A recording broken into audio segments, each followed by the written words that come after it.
Okay, so the next thing that we're studying are matrices, and actually I kind of think that they're not as hard as the words makes it seem like they would be. Okay, so a matrix has a size, and that size is determined by the number of rows and columns.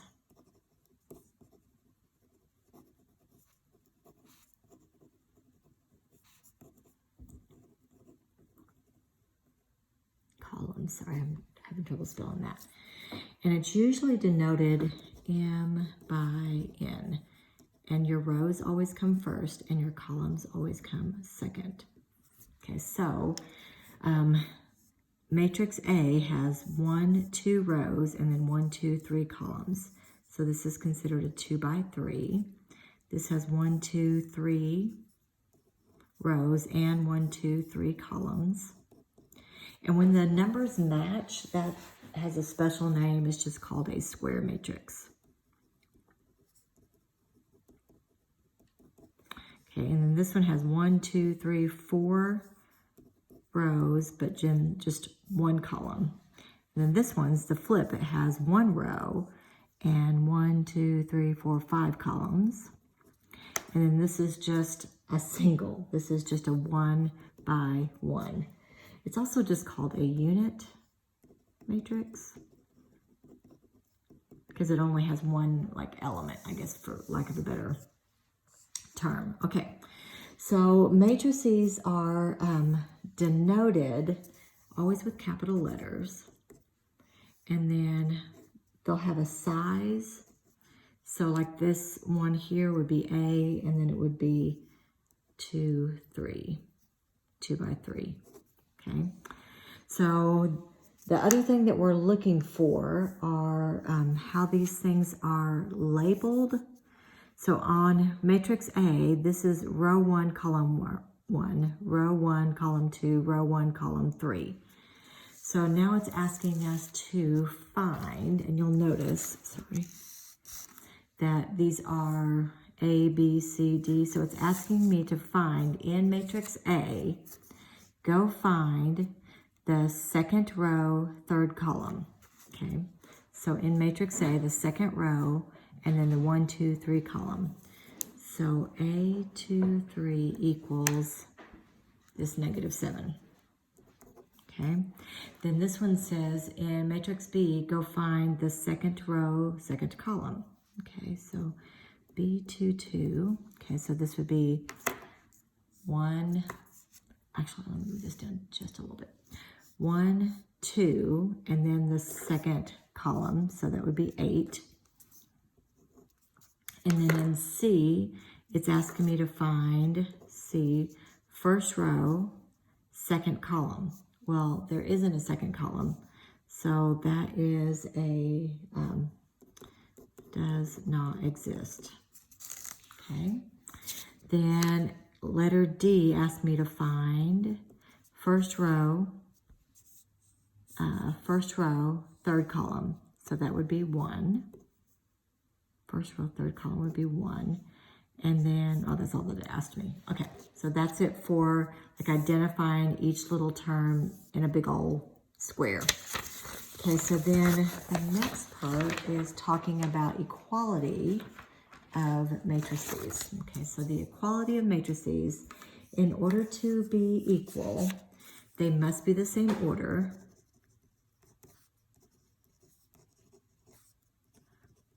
And remember that means size. So column and row. I hate that I did that backwards, okay? And then they also, each corresponding element, so all the corresponding elements must also be equal.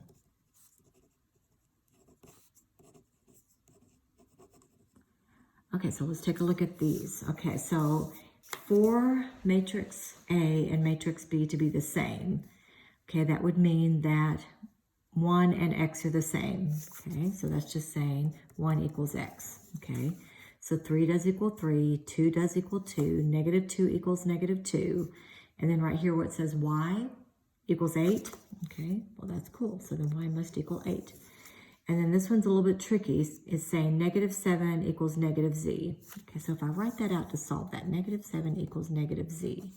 Okay, you can't answer with a negative variable. So if I multiply both of these by -1, it's going to turn a negative times a negative is a positive, negative times a negative is a positive. So that is saying that z equals +7. Okay. Then the next part, to add or subtract matrices, they have to be the same order. Have to be the same order, which means size, okay? So the first thing, I'm looking at these. Are these both the same size? Is A the same size as B? Yes, that's a 3 by 3. That's a 3 by 3. So then all you're going to do is just, you know, kind of like in a seating chart. Okay, here's this first kid and this first kid from maybe 2 separate classes. So you're literally just going to add them up. Okay, so 1 plus -2 is a -1. 3 plus 4 is 7. 4 plus 8 is 12. 5 plus 6 is 11, and I write so big. A -7 and 1 is a -6, and 11 and 16 and -1 and 17. Okay, so it's just like 9 different addition problems. Okay, let's see if we can get one more page done so that I'm not having to upload quite as many videos. Okay, so can I add A and B on this page? The good news is, can't even do it. So then that's like one less problem to do. So this is undefined. I can't add them because they're not the same size. Okay, then the next concept is called scalar multiplication.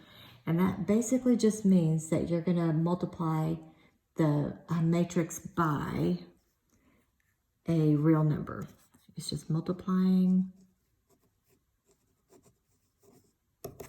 the whole matrix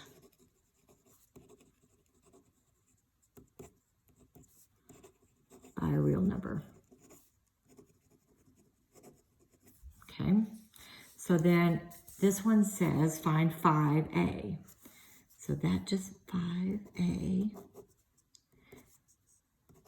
would mean every single one of these elements is multiplied by 5. Okay, so 5 times 2, 10. Oops, 10. 5 times -3, -15. 5 times 5, 25. 5 times -6, -30. Ta-da, you're done. Okay. All right, then this page is asking us to do 1, 2, 3 problems. So A minus B, first of all, can I even do that? Yep, they're the same size. Okay, so A minus B is going to equal 1 minus 2. Okay, so that's -1. 3 minus a -3 would be a +6. 3 minus 3 is 0. 4 minus a -1. But remember, when you're subtracting, if it's 4 subtract a -1, it's really adding. 5 minus 0, 6 minus 1, 5. Okay. Then the next thing asks us to do -4a. So every single term is going to get multiplied by a -4. Okay, of a. So -4 times 1, -4. -4 times 3, -12. -12. -16, -20, and -30, okay? Then this last one is going to take some work because first of all, I have to multiply every single term in A times 3, every single term in B times 2. So I'm going to start off by doing that first. So 3A is going to equal, I hope I made that big enough. Okay, 3 times 1 is 3. 3 times 3 is 9. 3 times 3 is 9. 12. 15. 3 times 6 is 18. Okay, then it says 2b. So 2b. So everything in 2 is, b is going to get multiplied by 2. Okay, so 4, -6, 6, -2, 0, and 2. Then it said take 3a plus 2b. Okay, so my final answer, is 7. That would be 3, 15, 10, 15, and 20. So that one actually took a little bit more work.